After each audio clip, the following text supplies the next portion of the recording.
இந்த பதிவை கேட்டுக்கொண்டிருக்கும் நல்ல உள்ளங்களுக்கு உங்கள் சுவாமிநாதன் ஜோதிடரின் அன்பான வணக்கங்கள். இன்றைக்கு நம்ம யூடியூப் சேனல்ல ஆடி பூரத்தின் சிறப்புகளை பத்தி சொல்ல போறேன்.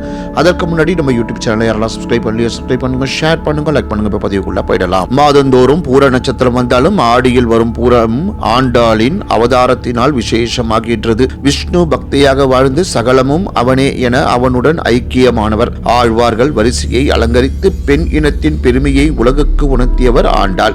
இன்றைய தினம் ஆடி பூரம் திருநாள் கொண்டாடப்படுகின்றது.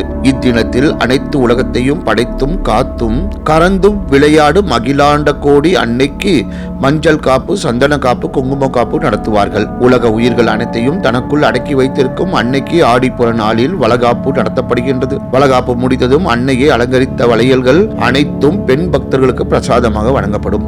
அம்மனுக்கு சாட்டப்பட்ட வளையல்கள் வாங்கி அணியும் திருமணமாகாத பெண்களுக்கு விரைவில் திருமணம் நடைபெறும். அதே போல் திருமணமாகியும் குழந்தை பேர் இல்லாத பெண்களுக்கு நல்ல மக்கள் பேர் கிட்டும்.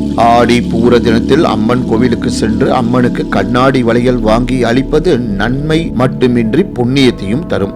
அன்றைய தினம் வெகு நாட்கள் குழந்தை இல்லாத தம்பதியினருக்கு வீட்டிலேயே முறைப்படி சந்தனம் மற்றும் குங்குமம் நலங்கு வைத்து பெண்ணின் இரு கைகளிலும் வளையல்களை அணிவித்து முறையாக வளைகாப்பு செய்வதன் மூலம் அடுத்த வருடமே அவர்களின் இல்லத்தில் ஒரு குழந்தை தவழும் என்பது அனைவராலும் நம்பப்படும் ஒரு ஐதீகமாகும். அன்றைய தினத்தில் உங்கள் வீட்டிற்கு அருகில் இருக்கும் அம்மன் கோவில்களுக்கு வளையல்கள் வாங்கி கொடுத்தும் வளையல்களை கோர்த்து வீட்டில் உள்ள அம்மன் படத்திற்கு மாலையாக சாற்றி நைவேத்தியம் படைத்து பூஜை செய்வதும் உங்களுக்கு நல்ல பலன்களை கொடுக்கும். எல்லா கோவில்களிலும் அம்பாளுக்கு வளையல் சாட்டுவார்கள். பக்தர்கள் காணிக்கையாக தரும் வளையல்களை அம்மனுக்கு சாற்றிவிட்டு பின்னர் அதை மங்கள பிரசாதமாக தருவார்கள். இதை அணிந்து கொண்டால் திருமண பாக்கியம், குழந்தை பாக்கியம் கிடைக்கும். ஏழை சுமங்கலி பெண்களுக்கு புடவை, மஞ்சள், குங்குமம், வெற்றிலை பாக்கு, பணம் வைத்து கொடுப்பது நல்லது. ஆடி பூரம் அன்று சக்தி தலங்களில் அம்மன் ஆலயங்களில் வழிபட கேட்கும் வரம் கிடைக்கும். ஆரோக்கியம், செல்வ செழிப்பு உண்டாகும். சகல நன்மைகளையும் வளங்களையும் நீங்காத செல்வத்தையும் பெற ஆண்டாள் பாதம் பணிவோம் என்று கூறி இந்த சிறப்பான ஆன்மீக பதிவை நிறைவு செய்கிறேன். நன்றி, வணக்கம், வாழ்க வளமுடன்.